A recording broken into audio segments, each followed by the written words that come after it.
So sometimes when I'm working in Photoshop and I want to combine images, I don't want to combine them side by side. I want to combine them one on top of each other, okay? And I want to see one image through another image.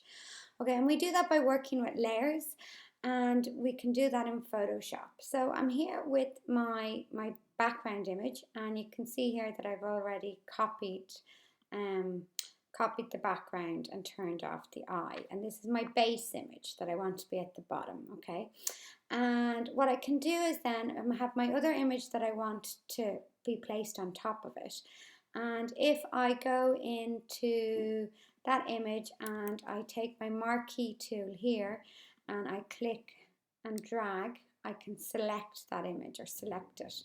I then go up to edit, copy, or I can use the shortcut on my keyboard and say Command C to copy, and then I go back to the image where I want to copy it to, and I say edit, paste, or I can use the shortcut which we see here, Command V on the Mac or Control V on the PC.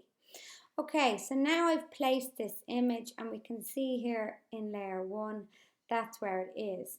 And if I turn off the eye, we can see the other layer that's underneath it. Okay, because this image is placed on top, I can't see it, or I can't see what's underneath it.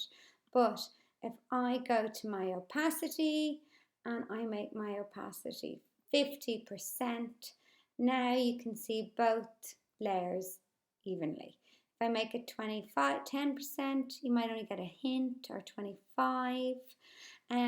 Now here is I can decide how they're blended, or how the two images are mixed together. It's called my blending modes: normal, dissolve, and this is where the computer looks at the pixels which are placed on top of each other, and it decides how to blend them together. Okay, and by just going through the pixels here, you can see that you can get some quite different effects. Okay, screen, color dodge, overlay. So it can, and this can be just be a bit of trial and error. The other thing you can do is, again, you can transform this image. Is placed on top here. If I go to my move tool here, we can see where it is, so you can move it round. It doesn't just have to sit there. This bit's off screen. If my transform controls, which you can see here, they're showing because this is clicked. If they're not showing, you can say go to edit and say free transform, which is also Command T, and that makes sure that my transform controls are showing. Okay, and now when I hover at the side, you see my arrow has turned to like a double arrow, and I can turn this around. So here I'm going to turn it around 180, so we see kind of the houses in the sky, and this bit's overlaid. Yeah, okay, so, and then if again, like before, if I'm happy with that, I can flatten the image, but then I won't be able to work with the layers separately, or I can save out a PSD, or so with separate layers, so I can edit it.